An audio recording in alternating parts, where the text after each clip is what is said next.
Oh shit. Yeah, I didn't see you there. I was kind of doing something, but all right. Welcome to another episode of. Hello?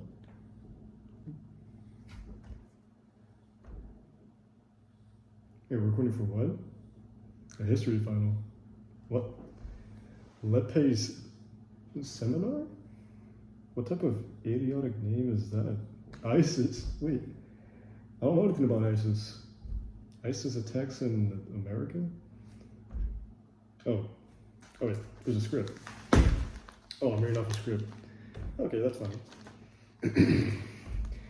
Welcome to another episode of Lepe's seminar, which both educates and, does it say funnicates? What type of word is funnicates?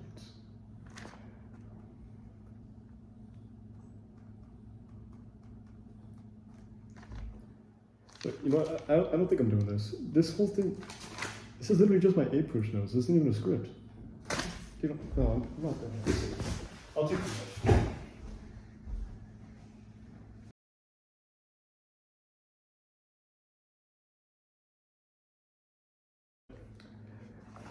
So I was just informed that this project is worth about 65% of my grade, or something like that. So I guess I'll push it through myself to do this to get a passing grade in this class. So anyways, so beginning on our topic, ISIS, or the Islamic State of Iraq and Syria, which is a well-known terrorist group known for its attacks in various countries and some crucial standoff with officials in America. Not to be mistaken for Al-Qaeda, which is responsible for some very awful things. But ISIS is in itself responsible for even more terrible things.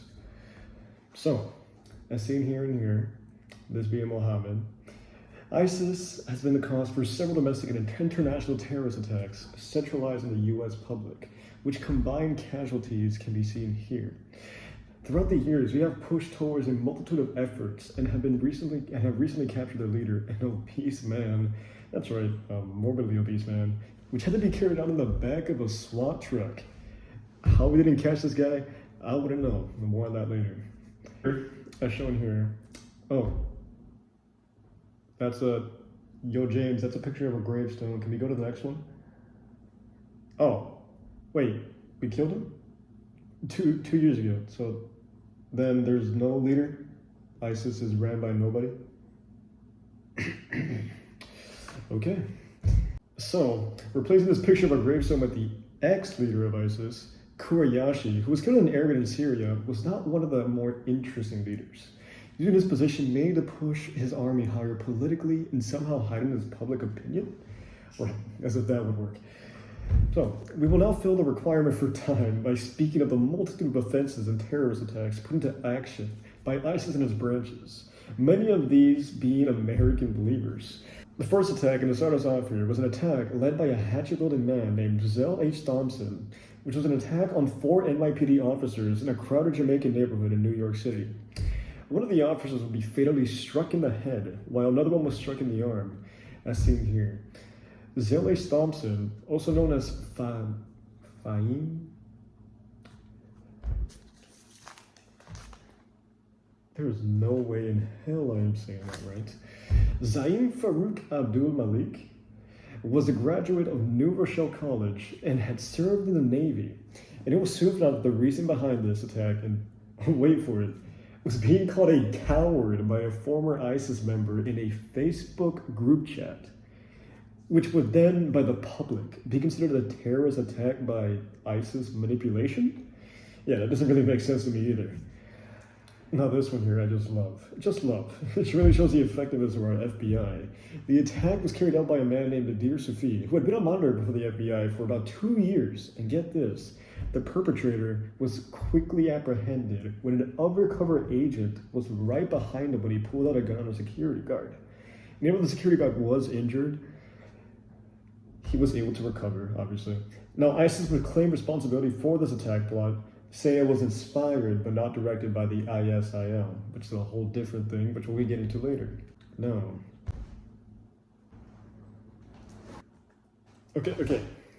I know we're copying Crash Course here, but can we stop the switching? Christ, we only have one camera, and I think putting all the pictures up is more than fulfilling the editing requirement. There's no need for... Yo, wait. Okay, you don't have to cry though.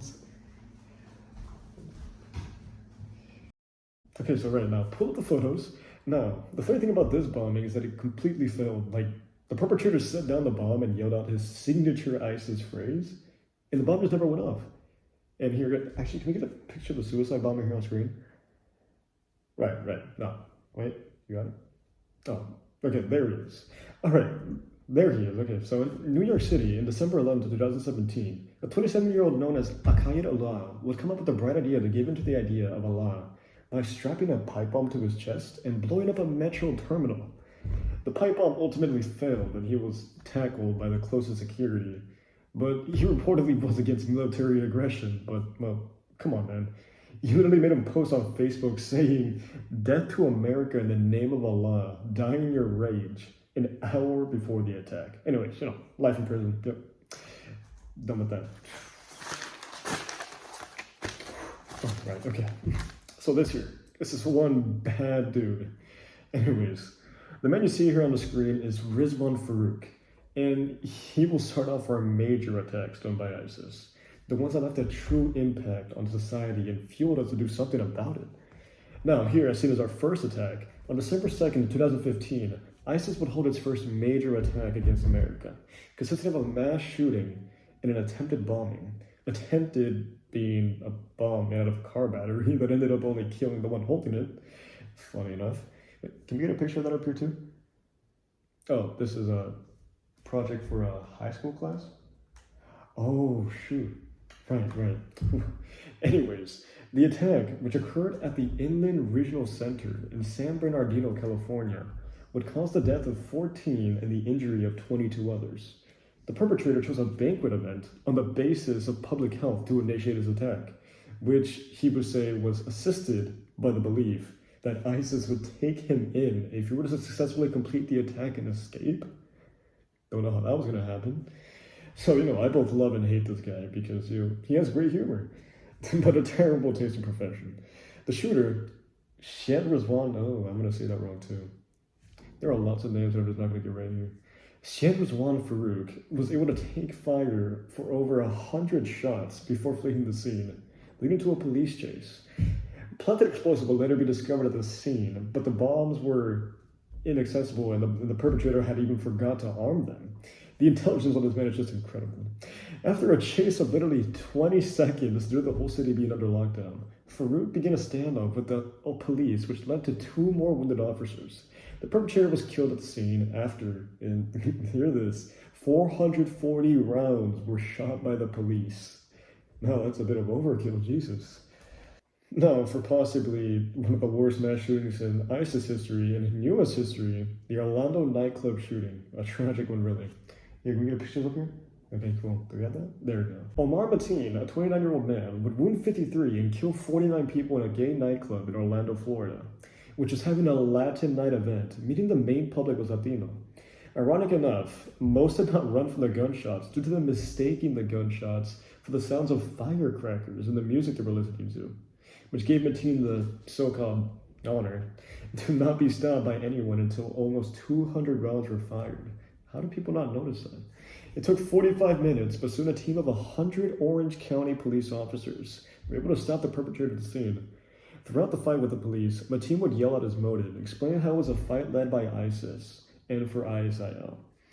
He told the police he wanted America to stop harming the country, their country, Iraq, which was kind of ironic. Once the police had finished negotiations, they rammed into the building with a Hellcat out of all vehicles, allowing the time to go through 150 rounds to make sure Mateen was actually dead. Being reported down finally after 6 hours. And a racially involved conflict here, which you can see on screen, the 2016 Ohio State University shooting.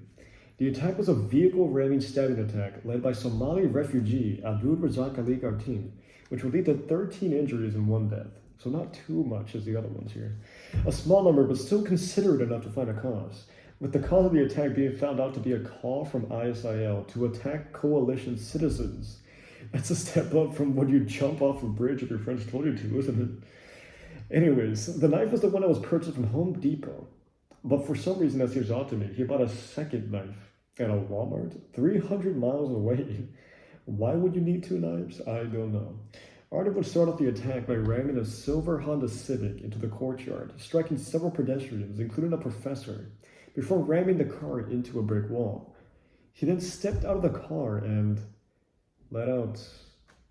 Is that right? He let out a battle cry? Okay. The attacker was shot and killed within 2 minutes of the start of the attack due to a failure to drop his weapon. And finally, for the major attack on the US, at least the most recent, is the 2017 New York City truck attack, which, I must say, does look pretty gruesome. Can we get... Yeah, I don't even know what I'm going to ask. On October 31st, 2017,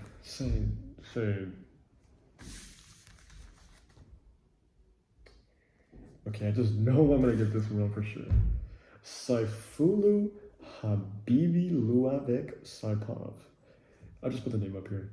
Will drive a rented pickup truck into the cyclists and runners for a whole mile of the Hudson River Park's bike path, which would lead to the death of 8 people and the injury of 11 others, being ironically the second terrorist attack by a winner of the Diversity Immigrant Visa Lottery.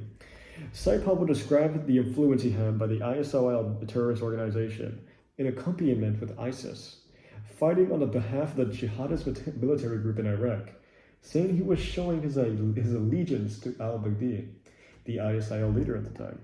He was given the death penalty and is currently waiting for his death in the Metropolitan Center in Brooklyn. Ah, pues ya te vi. ¿Qué? ¿Voy bien? ¿Voy bien? ¿Voy bien? Muy bien. That's about half. Voy en 17 minutos. Oh my, it's time for my favorite, the document of mystery.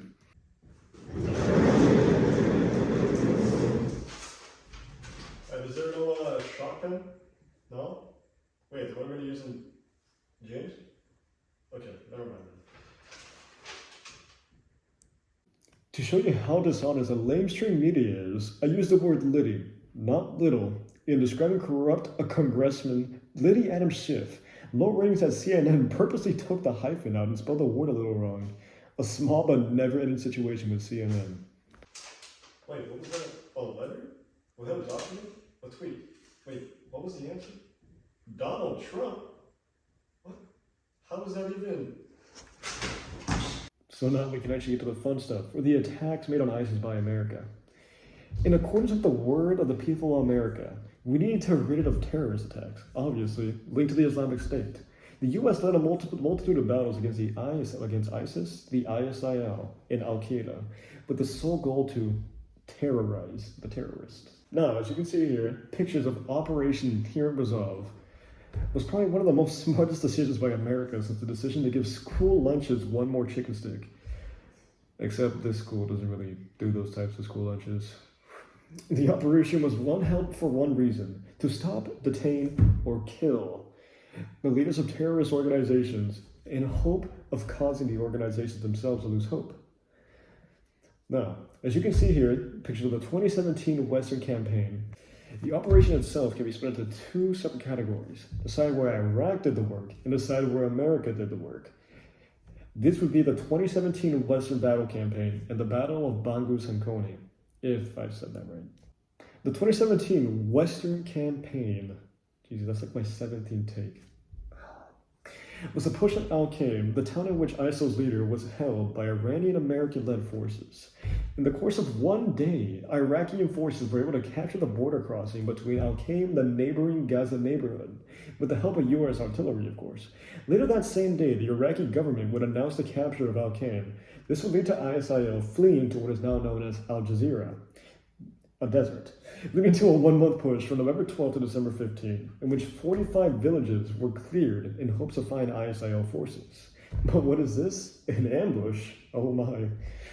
In the final push for victory, the 27th of December marked a 3-day war, ironically ending 10 minutes before Christmas, in which Iraqi forces successfully held up ISIL before a defeat was announced, just in time for Christmas presents. Good.